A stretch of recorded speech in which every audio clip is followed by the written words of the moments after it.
Hoje o Saúde em Prática vai tratar do risco de acidentes em ambientes domésticos. As quedas podem provocar fraturas, além de afetar a qualidade de vida. Veja como preveni-las no Saúde em Prática, que começa agora.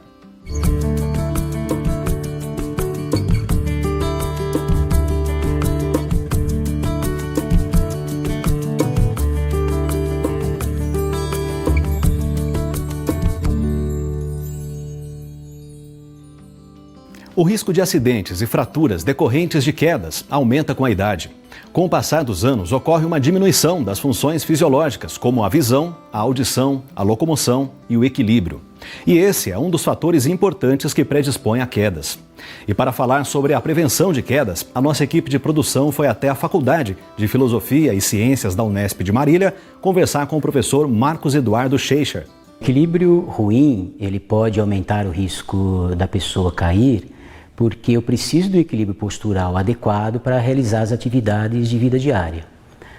O equilíbrio ele depende de alguns sistemas, como por exemplo o sistema visual, depende da visão, ele depende do sistema vestibular, que é o sistema que informa para o cérebro o posicionamento da cabeça, ele depende do sistema que a gente chama de sistema sensório-motor, composto pelos músculos e composto pelas articulações. Com o envelhecimento, ocorre uma diminuição na capacidade desses sistemas informarem o sistema nervoso central a respeito das necessidades para o equilíbrio. Por isso que o equilíbrio prejudicado, devido ao envelhecimento desses sistemas, pode acarretar na ocorrência de quedas.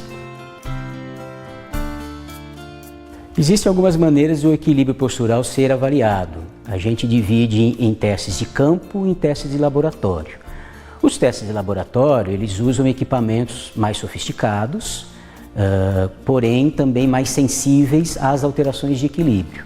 O grande problema é que são equipamentos caros. Então, esse equipamento, a plataforma de força, por exemplo, dificilmente seria usado num posto de saúde, por exemplo. Mas é um aparelho muito sensível, onde o paciente ele fica em cima de uma plataforma, olhando fixamente para a parede, com os braços ao longo do corpo, e um software vai avaliando durante 30 segundos o quanto essa pessoa oscila para frente e para trás e também para as laterais. Além disso, ele avalia também a velocidade com que essa pessoa está oscilando. E depois a gente faz uma análise de todo esse equilíbrio. Para a pessoa que está em casa ou mesmo para ser usado num posto de saúde, existe o que a gente chama de testes de campo. São testes mais simples, onde muitas vezes eu preciso de uma cadeira e um cronômetro, porém também muito menos sensíveis do que os testes de laboratório. Um dos exemplos é o que a gente chama de Time Up and Go, ou seja, é o tempo que eu levo para levantar de uma cadeira sem a ajuda dos braços, caminhar 3 metros, retornar, sentar sem a ajuda de braços novamente. O que a literatura traz é que tempos acima de 12 segundos há um risco maior do idoso cair, ou seja, ele tem algum problema relacionado à sua mobilidade. Mas é um teste que pode ser realizado, por exemplo, num corredor de hospital, é um teste que pode ser realizado, por exemplo, num posto de saúde, é um teste que pode ser realizado, inclusive, dentro de casa. As quedas afetam a qualidade de vida e a autonomia do idoso, pois reduzem a mobilidade e comprometem as atividades sociais e recreativas. Após uma queda, é comum surgirem sentimentos de medo, fragilidade e falta de confiança. O que a literatura indica é que 30% de todos os idosos no mundo vão cair pelo menos uma vez ao ano. 50% desses idosos que já caíram vão cair novamente nos próximos 6 meses. Então sim, o idoso que já caiu, ele corre o risco de cair de novo num período aí de 6 meses. O que precisa ser avaliado é por que ele caiu. Se for uma queda esporádica, a chance dele cair de novo realmente é menor. Mas se for uma queda relacionada a algum desequilíbrio importante, alguma diminuição de força muscular, ou alguma outra doença relacionada ao equilíbrio, como Parkinson, por exemplo, como a labirintite, realmente o risco dele cair de novo é bastante grande.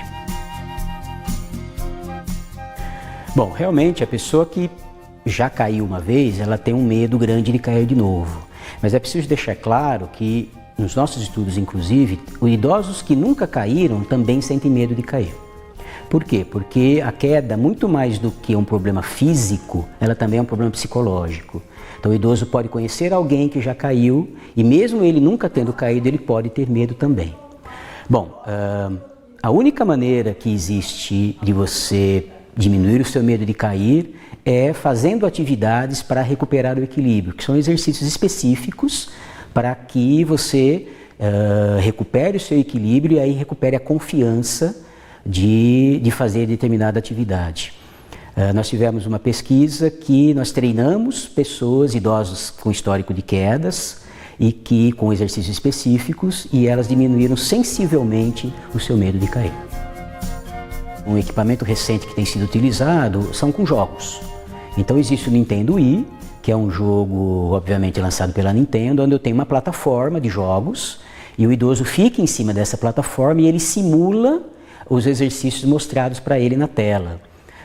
Então, existem jogos específicos para treino de equilíbrio. Um estudo que nós fizemos aqui na Unesp, nós treinamos idosos com história de queda com o Nintendo Wii e após 12 semanas de treinamento, eles melhoraram muito o equilíbrio, melhoraram muito o medo de cair também. Saúde em Prática vai para uma breve pausa e no próximo bloco você confere como evitar quedas no banheiro, no quarto e na cozinha.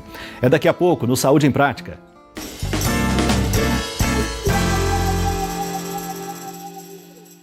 A minha dica é, como eu mexo com circulação, e a circulação é uma coisa ativa, eu gostaria que vocês tivessem bastante atividade física dentro das suas limitações. Procure fazer uma dieta adequada, não fume, beba com moderação e, acima de tudo, cultive amizade e felicidade. Isso faz bem ao coração e o coração bom faz uma circulação maravilhosa.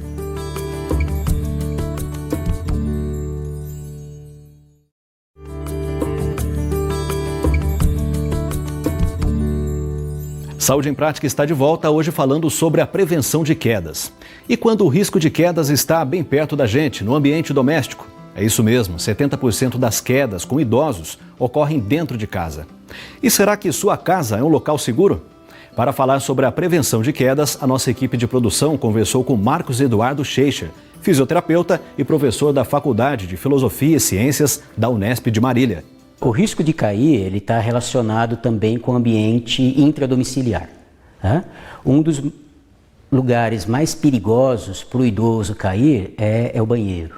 Por causa do tipo de piso, pela questão de muitas vezes ele ter que segurar na parede para lavar os pés, por exemplo. Então algumas dicas são importantes. Nunca ficar num pé só para se lavar. Então o ideal, se ele tem dificuldade, é que ele sente numa cadeira, para que possa lavar, por exemplo, os pés. A outra questão interessante é ter uma barra de apoio no box para que ele possa se segurar, caso ele não tenha necessidade de sentar, mas também não se sinta seguro em se lavar sem ter um local onde ele possa se segurar. Algo importante que as pessoas não sabem, às vezes, é a altura do vaso sanitário. Então, se a pessoa é muito alta ou muito baixa, ela pode ter dificuldade para se sentar ou para se levantar do vaso sanitário, aumentando o risco de cair também. Hoje existem sistemas onde eu elevo um pouco a altura do vaso sanitário, facilitando, por exemplo, para pessoas mais altas. Ou uma barra em volta do vaso sanitário também, onde ele vai segurar para sentar e na hora de levantar. A iluminação é extremamente importante, quanto mais iluminado melhor, porque o idoso, inclusive, ele pode ter uma diminuição importante na visão. Então essas são as principais dicas em relação ao ambiente dentro do banheiro. Os acidentes por quedas podem provocar fraturas e até mortes. Você já prestou atenção em seu quarto e na cozinha? São locais que podem estar cercados de riscos. A baixa luminosidade, a altura da cama e dos armários são alguns deles. Vamos conferir agora quais cuidados devemos ter no quarto e na cozinha. Bom, o quarto é um outro ambiente onde também tem que tomar cuidado para que o idoso não sofra uma queda. Algumas questões que são importantes. Sempre deixar uma luz acesa durante a noite. Seja no abajur ao lado, seja dentro do banheiro, uma luz fraca, seja no corredor. Porque é comum o idoso se levantar à noite ou para beber água ou para ir ao banheiro. Se ele se levanta e não tem nada aceso, até que ele se adapta a pouca luminosidade, ele pode cair. Então sempre ter uma luz acesa para que isso não aconteça. Em relação à altura da cama, isso depende muito da altura do idoso. Então não adianta eu ter uma cama mais alta para um idoso muito baixo, que ele pode cair da cama inclusive. Não adianta ter uma cama mais baixa para um idoso muito alto, que ele vai ter dificuldade para se levantar. Então, o ideal, na hora de comprar uma cama, na hora de comprar um colchão, é medir a altura do idoso e aí sim procurar, né, profissionais que façam essa adaptação.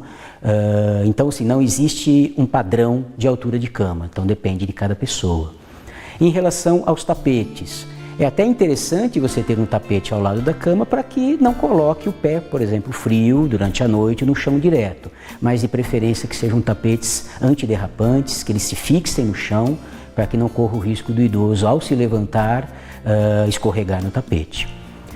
Muitos idosos usam meias durante a noite para o aquecimento dos pés. Isso não tem problema nenhum, desde que ele coloque um calçado, um chinelo na hora de se levantar, por exemplo, para ir ou até a cozinha ou até o banheiro durante a noite.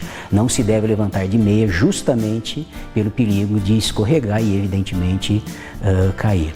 Uma outra dica é que não se levantar de uma vez, não se levantar de repente, porque quando a gente se levanta, há uma diminuição da pressão arterial, isso é natural em qualquer pessoa. O idoso ele demora mais para responder a isso, então ele pode cair por causa da diminuição dessa pressão. Então sente, espere um pouquinho, uns 30 segundos e aí se levante.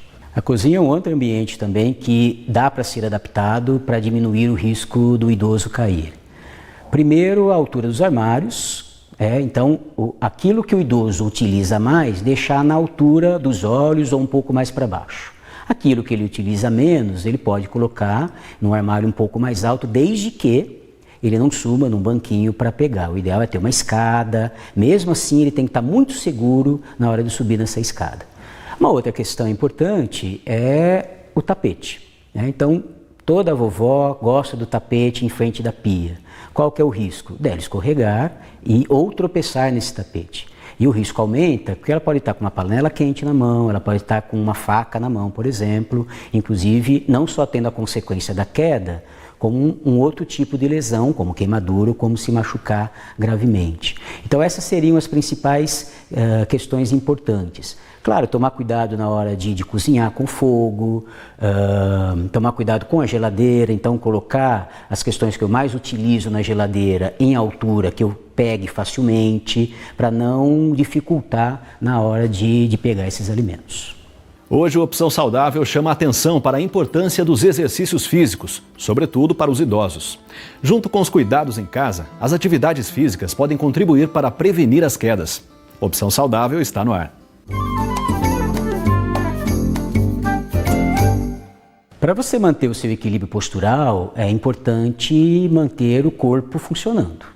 Então, força muscular, mobilidade das articulações, uma visão boa, então tem como corrigir a visão, uma audição boa também. Então, são algumas dicas que as pessoas podem fazer no dia a dia. Além disso, a parte nutricional também é muito importante. Então, eu tenho que ter um acompanhamento nutricional, eu tenho que me alimentar bem de todos os componentes de fibras, de proteínas, de carboidrato, para que o organismo ele possa reagir de uma maneira satisfatória quando eu for fazer alguma atividade física.